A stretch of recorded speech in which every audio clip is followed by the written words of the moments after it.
Hello, everybody. Welcome to another episode of Working on the Pod. How you doing today, Alex? I am doing well. Actually, you know what? I'm like pretty tired. Hmm. I have about crushing it about like you crushed that intro. Yeah, Um, pretty much. Yeah. recently started a new job, which has been good, and that hasn't been kicking my butt. What's been kicking my butt is like having to wrap up all the things related to my previous job, which was self-employment, and it's like I don't get to just hand those projects off to a successor. Still have to finish those projects that I had contracted and all that kind of stuff. Sure Um, thing. so it's been a couple of late nights working on burning the candle at both ends, so to Yeah. speak. But I Yeah, I am feel that. I am thankful that we are here. Great. What a wonderful segue, Alex. Yeah. So for all you listening tonight, we know that the day this episode drops is Thanksgiving, as we are a Thursday morning podcast. So what we want to do is just share a couple things that we are thankful for. Now, this isn't going to be anything too generic. We're going to keep it within the realm of fatherhood. Yeah, So I think we're just kind of gonna kick it off. It's not gonna have all the bells and whistles as our dad draft or our hot takes, but we will do our trade off situation, and yeah, just just something holiday themed. yeah, Just something holiday themed. So if you do happen to be listening to this, hopefully before you chow down with family, if you're fortunate enough to be able to do that today, uh, just yeah. hopefully give you some things to be thankful for yourself. Yeah, and we know you're hungry for this episode, so we're hoping to give you something to feast on. Yeah, Boom. dude. All right, so I'm gonna go first. So I am thankful for my ability and flexibility to travel home across the country with my kids for Thanksgiving.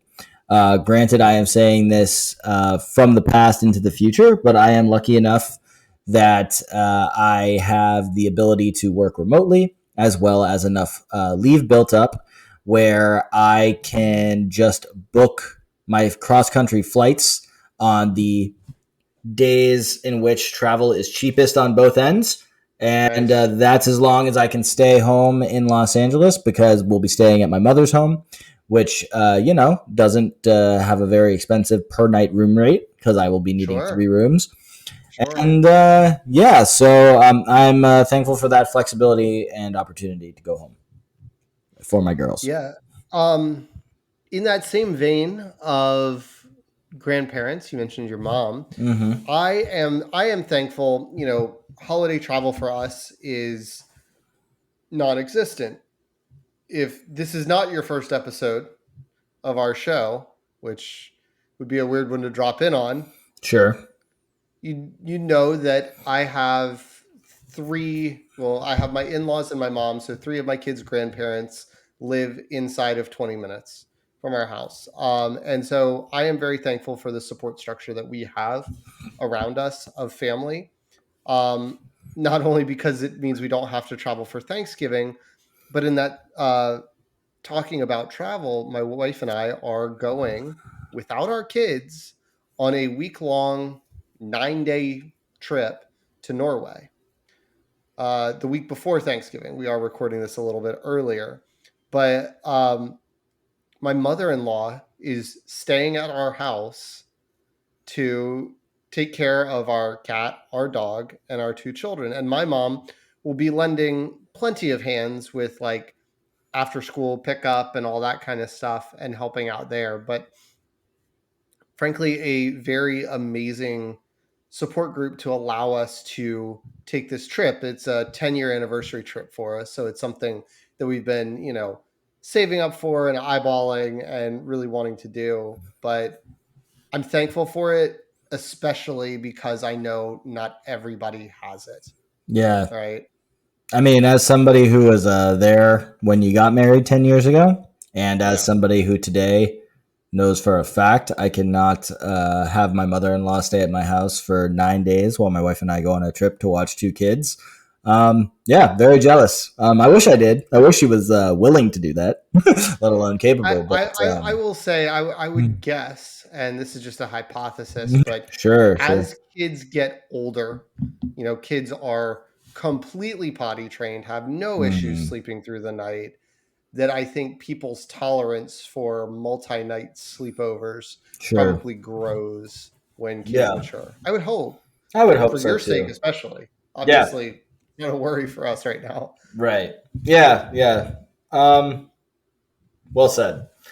So I'm going to do a slightly different version of the same take, but or not take. Wow, I'm in take mode of thankfulness. Because I have the flexibility to work remotely, and just the ability to mostly make my own schedule. I am thankful for the fact that I get to be present in my kids' lives in a way that dads traditionally are not. As Alex mentioned, this would be a very weird first episode for you, but if it is, my wife wakes up and goes to work before the girls wake up. So for 4 out of the 5 school days, I am the one that takes them to school, gets them ready, spends that morning with them. And on Saturdays, because she works on Saturdays, I spend the whole day with my daughters every Saturday. So I don't think it's unfair to characterize myself as the primary parent. Not that my wife's not involved at all. It's just that I am, I'd say, per minute, I am there more. So that would make me the primary Sure, parent. sure. And you know, I was very fortunate. My brother and I were that my dad like kind of pioneered remote work in the sense that well, he moved. Yeah, when we moved houses, we had a little like pool house that he basically took the money that he was using as rent for his business and extended the pool house and then had his employees come to our house. So he didn't really work remotely. He just brought the company to him. And he did that because it was a way for him to also be more present in our lives. And it helped with the fact that my mother had a longer commute. I didn't appreciate it as much when I was a kid because it would have been great to turn my dad's Hmm. two room office into like a little suite for myself, disconnected from the rest of the family. But now as a father, I got to say I love working from home and being the primary parent like my dad was. Sure, sure. And I get that, right? I have my new role is completely remote as well, but I have less flexibility now. I have about the same as you do now, but I have less Mm-hmm. than I used to when I was Right. my own boss, right? And so I definitely appreciate it because it was something that was important to me. It's part of the reason I took on a new job is because I realized that I didn't need quite as much flexibility anymore as I did when like my son was less than a year old and couldn't go to daycare, right? And Right. if, our free childcare was not available, it fell on me, right? And I realized I just didn't need as much of that anymore. We're moving into sort of a different season of life, but I've also experienced it from the other end where I won't go into details for the sake of time, but my dad also did things in his life and career to bend over backwards to be closer and nearer to me, even after my parents divorced, to make sure he was present. So I'm both thankful. Mm-hmm.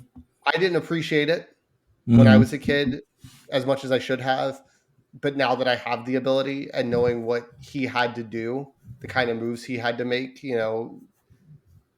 that I appreciate taking that time to be close and be near for sure. Yeah. So for me, sort of keeping it, obviously, this is going to be a parent centric podcast. So it's all going to be sort of family centric, but I am very thankful for my wife. I've Hmm. always been thankful for her for the entire time that I've known her because I think she is a fantastic person. But as a co parent specifically, I am very thankful that have gone on this journey with her to this point because she's a very thoughtful person, and she's someone that has really helped me adapt my parenting style from where maybe 5, 10 years ago growing up I thought I would be as a parent. Right, there are things that we do, like cloth diapering, on a small scale, right, that I wouldn't have thought of without her. The bigger scale stuff is stuff like our home birth of our kids, right? And I mentioned that, it's like I didn't even really know that that was an option Hmm. until my wife started researching it.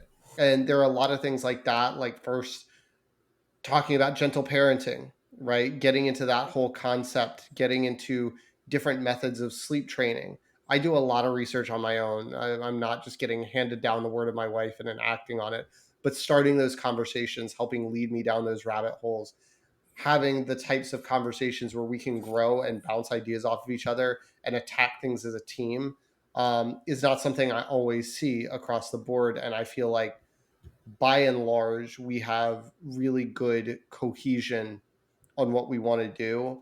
And if we disagree, we're able to talk it out and come to conclusions.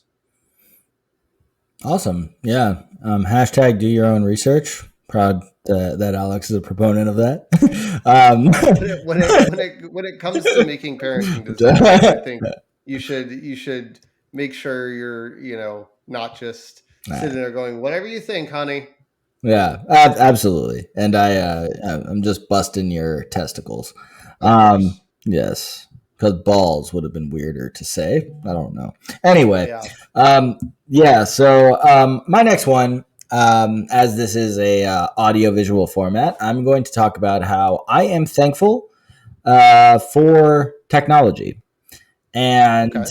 in the sense of how it allows my kids to communicate with their grandkids, their great grandmother, friends, especially in the time, well, mostly friends on my end with regard to, how lonely and tough the pandemic was for a lot of people. But, we talked about it in our screen time episode a bit when I also still to this day get the shiver down my throat when I remember my parents saying, "Shh, I'm on long distance." And that just meant like you better stop talking because they've got the phone that's attached to the wall, and they had to coordinate the timing of this phone call, and it cost more money per minute because it's long distance. Kids, there was a weird it was a different time. So all I'm going to say is at the way in which technology advanced, for the sake of the fact that my kids can tell me they want to talk to their grandparents, I can press a button. They will see their grandparents' faces at any time of day. That is so cool and something I am very thankful for as a father, um, and as someone who's on a screen probably much longer than I needed to be. Hence the glasses I now wear. Yeah. But it is something that I don't know if we would have gotten through my older daughter's first 2 year, 3 year, 4 years. Wow, she'll be 4 in 2 days. Her whole life. Yeah, her whole life, and yeah, and my younger daughter's first 14 months slash whole life, without the ability to use the technology to the fullest. So thank you, technology. Yeah. Don't come back and kill us. Yeah. Thank you to our um, Future robot robot Silicon overlords. Valley. Yeah, But yeah. yeah, no, technology. In all seriousness, technology is awesome. I've mentioned before Readeo that we use to connect and read books with my mother-in-law when she's away for the summer, and my dad on a weekly basis, um, who's the grandparent who doesn't live locally. And yes, it is absolutely awesome to be able to connect with all sorts of people, right? Not just grandparents, but like our kids, right? In the middle of the pandemic, it was like sometimes just kids needed to see other kids' faces, and it's like our kids don't, like, they might know who each other are from pictures and video chats, but it's Hmm. not like our kids are friends because they Right. live states apart. And even in our close friend group, the closest one of that is an hour and a half away. So it's sort of like a, you know, a few times a year we get together kind of thing. I So will. I will say. I maybe I wouldn't go as far as to call them friends, but the one time that your daughter and my older daughter did meet each other in person mhm. for that hour and a half in Rhode Island, they played together and they had a lot of fun. Would I call them an Ethan and Alex duo yet? No, but I do think it Uh, was good. yeah, I have, have high hopes. Um, yeah, I have high hopes, and my daughter is really good at, because in our like friend group, our we have a small knit friend group and then a slightly larger friend group that we keep in touch with. My daughter is the oldest of all those kids, and so she she seems to have a really good ability to relate to younger kids, which has made her a fantastic big sister, and it just makes her really great. She was with another one of our friends' sons a couple weeks ago in New York City, and just had a ball playing with him. And he's 3, and she just took to him, you know, and was just bringing her energy to that situation. And so that's a my next thing. That's a segue into what I'm thankful for. Is I'm thankful for both my kids. Like, obviously they're great kids, but I am thankful for the people that they are turning into. My son seems like a good kid. He's 20 months old, so it's not like I have some robust data set of how he can interact. But my daughter, in general, is a very kind person who has this innate ability to just go up and like make friends, like make best friends with somebody that she doesn't even know their name, and play with somebody for hours that she meets at a playground and never learn their name. And, that kind of thing reminds me a little bit of Ron Swanson. His best friend's a guy who never said a word, but she talks, she plays, and she gets along. And so I'm really thankful for having a kid that's like that, because I just think, you know, it's not always something that you can ingrain. And Hmm. I definitely don't think it was some sort of socialization effort on our part, given how much of her, whether it was because of the pandemic or because of our personal choices, how much of the first, 2.5 years of her life she wasn't in daycare. She was some more than your oldest, but like not some extraordinary amount of socialization. And she still seems to be doing really well with that. Yeah, I'm gonna not steal it as a thank you, but echo it because I do talk about this with my wife a lot. Both my daughters, the younger one, as I mentioned, 14 months, just truly like so sweet in the sense Mhm. that like you can even just see in the way she interacts with the other 5 kids in her 1 year old daycare class, just like how thoughtful and I don't want to say like analytical because you never really know at that age, but just like the way she does connect to things and tries to share and show kindness. And it Mhm. is great to see. And for my almost 4 year old, for the most part, she's just a truly sweet and nice kid. I'd say 22 hours of a day. And I, again, I don't know what we did to deserve that, but it's similar to, like sometimes when she's just awful to be around. I'll be honest, but it's like she will get we hear from like the students. I mean, sorry, the teachers. Like your kid is just so sweet, and then they'll tell us on how she like helped somebody out or how she like stepped in to like tell 2 friends that they shouldn't be like angry at each other, and it's nice to know that and not that we're doing something right, but that she's doing something right on a daily basis.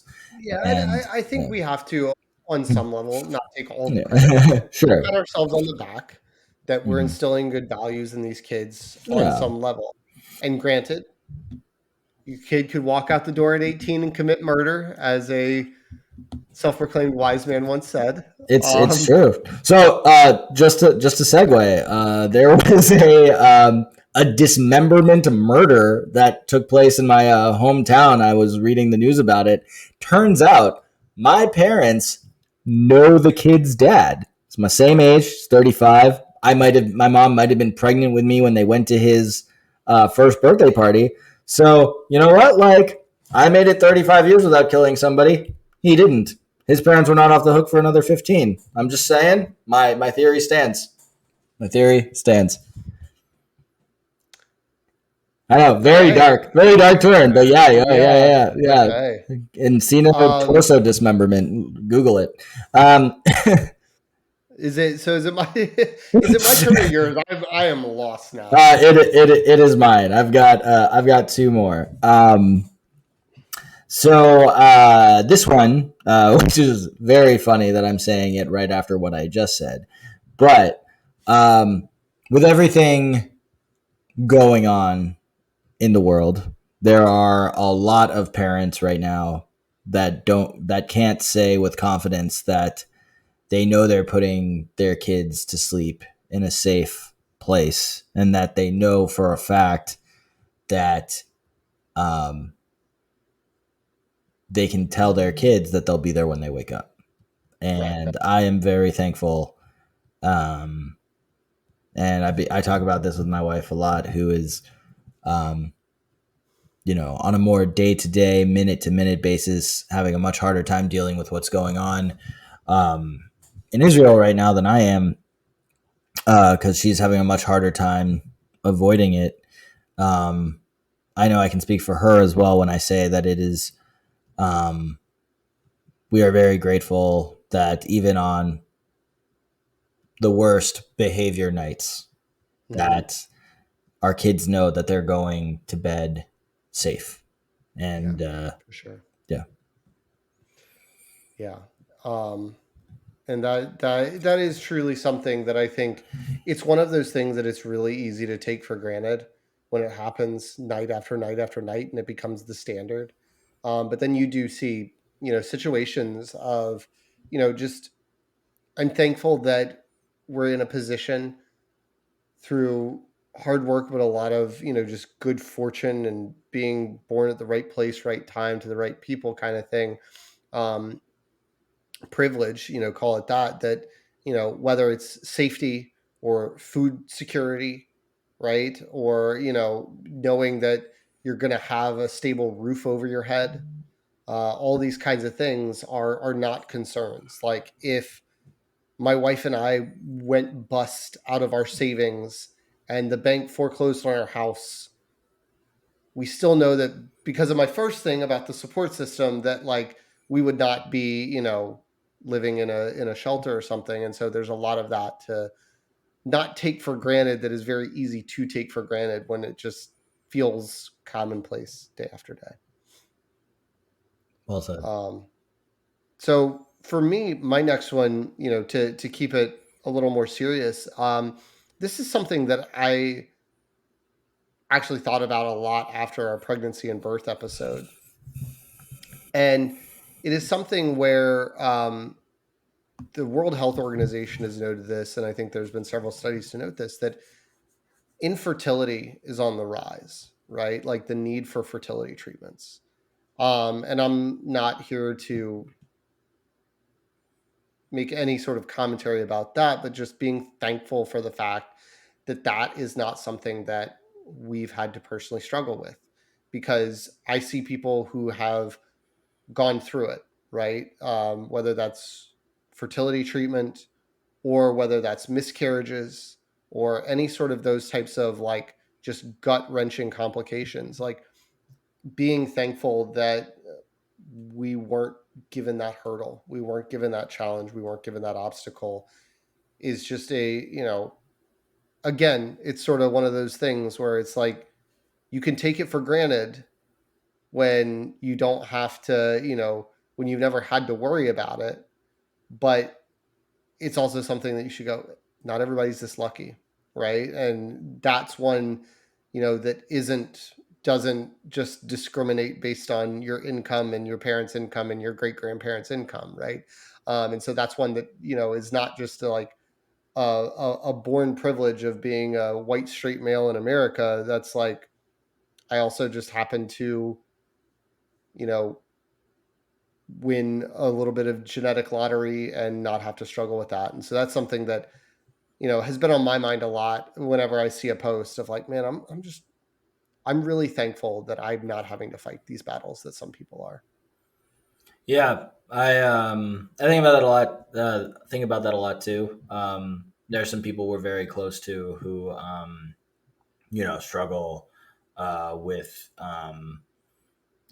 problems trying to get pregnant. And I remember when we got pregnant with our second, there was a moment where we were really excited because we knew we were about to start sharing. And then we had the conversation like, oh no, like, is this going to make them sad? And like, we knew that it wouldn't. We knew that they'd like just be happy for us.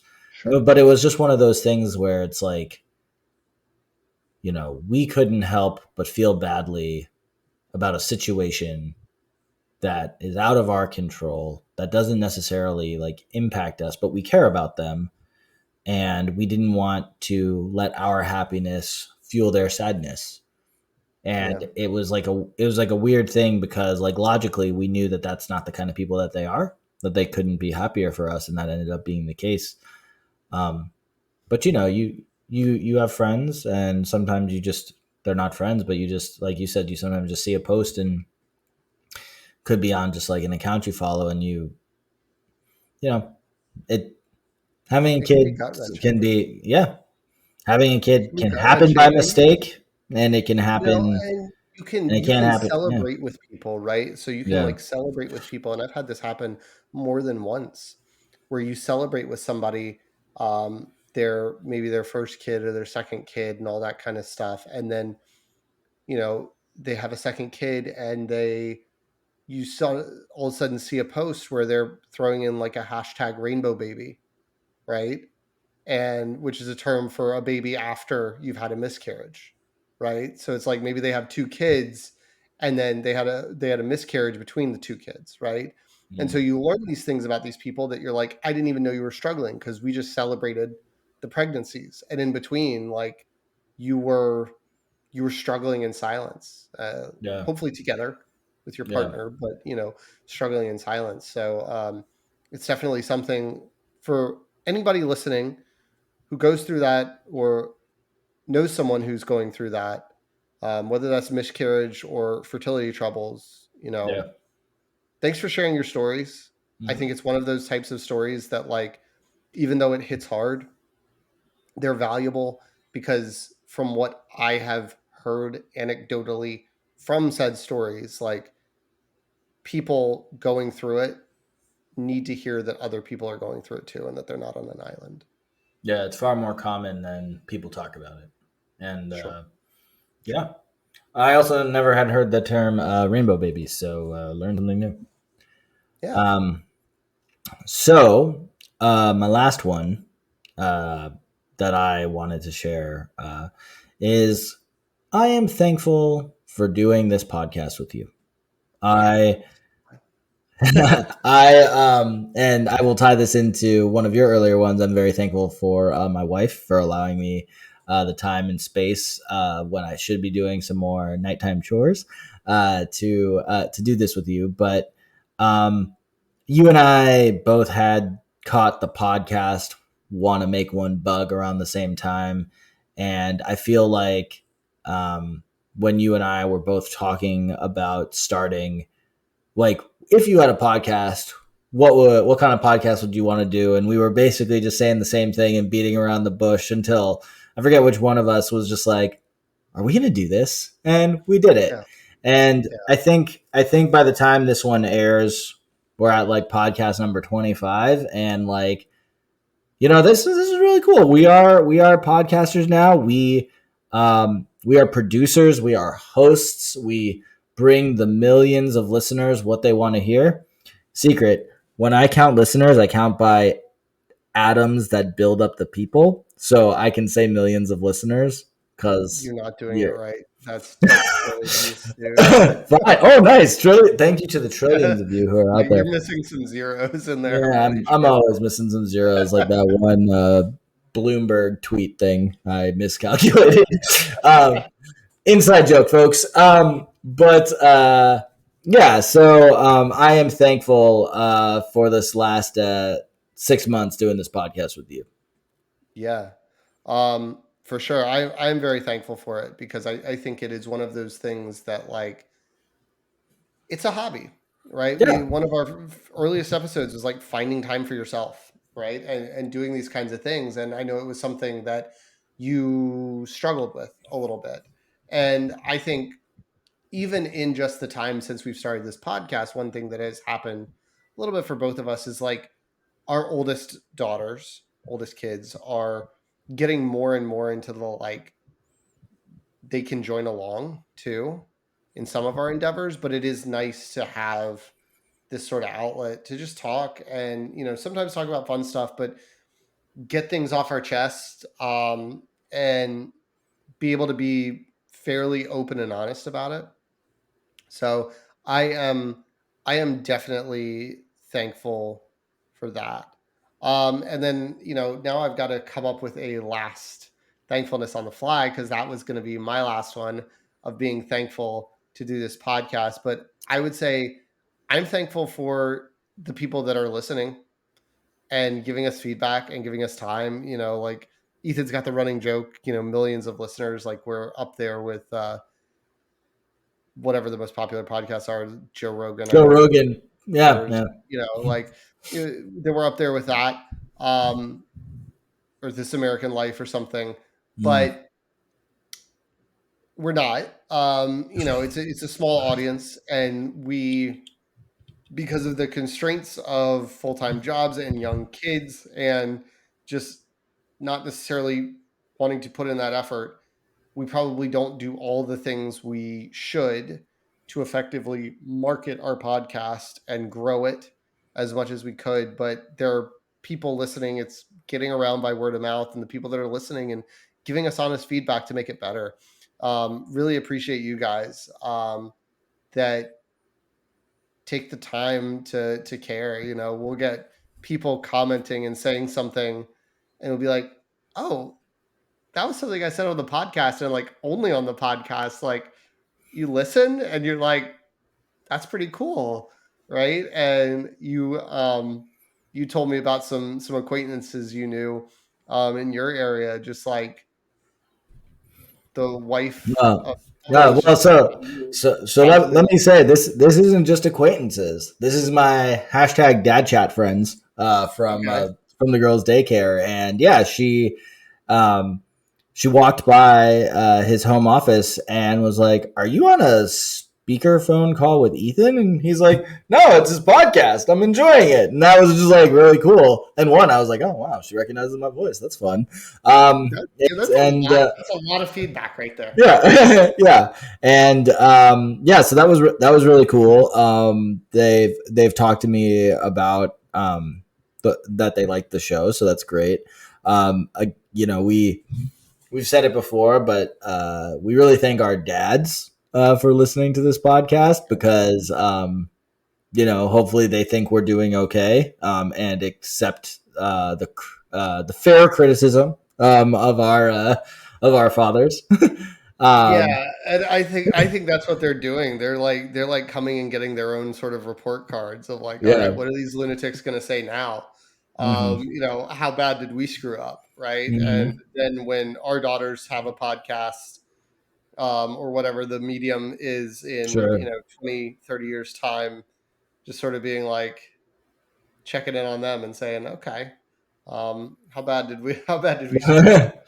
Right. Exactly. And yeah. So Unless there was any last minute thankfulnesses, I think we can wrap it up and let everybody get to the dessert stage of Thanksgiving.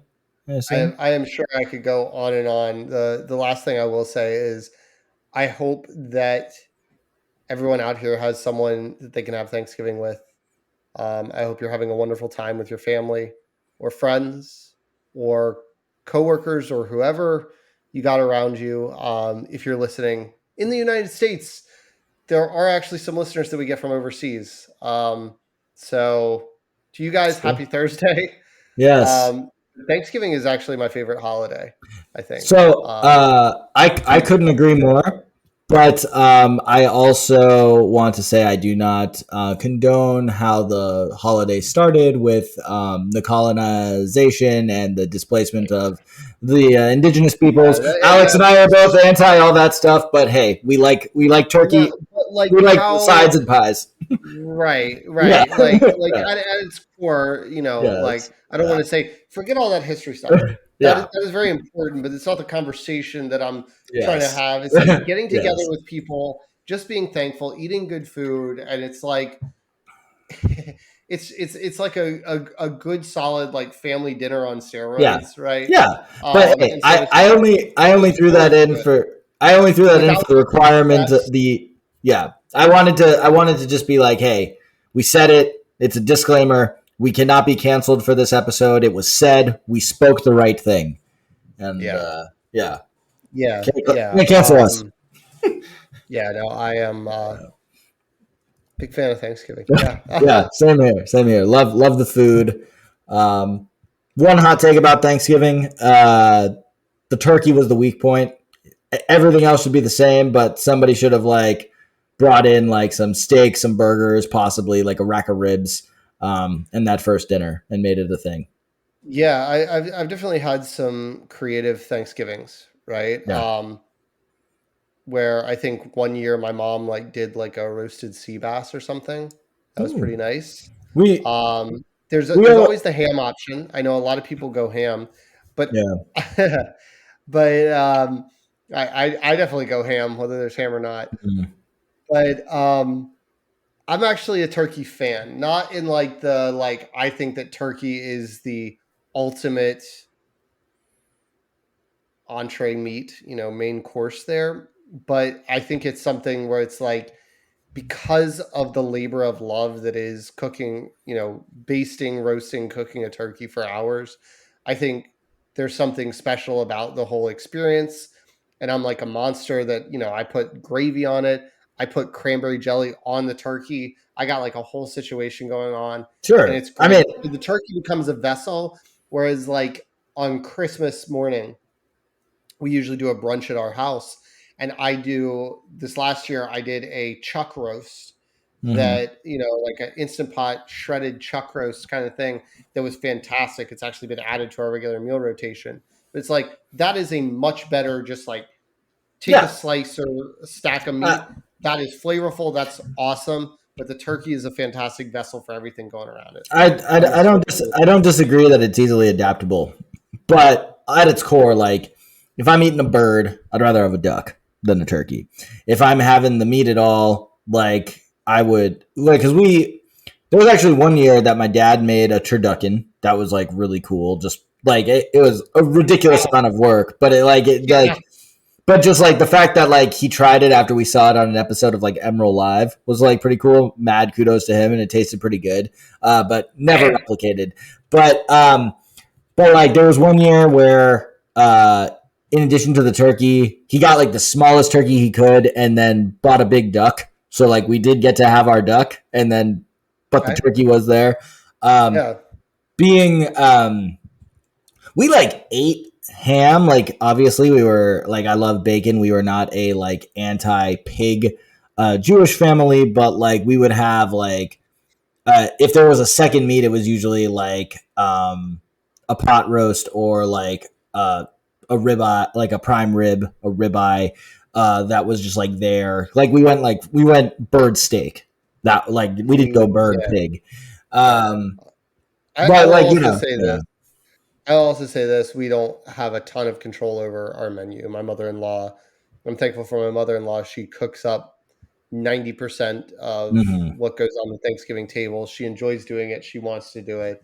And so she's team turkey. And if I'm not having to put in the effort Oh yeah, to do it, it's going to, especially something like that. Like I like cooking, but I yeah. don't like the Well, whole, like I have to be in the kitchen all day, yeah. like, especially at this stage of life with the little Mhm. ones running around. Like, that's why I do the instant pot chuck roast, right? Yeah, So I have something that cooks in an hour and 15 minutes.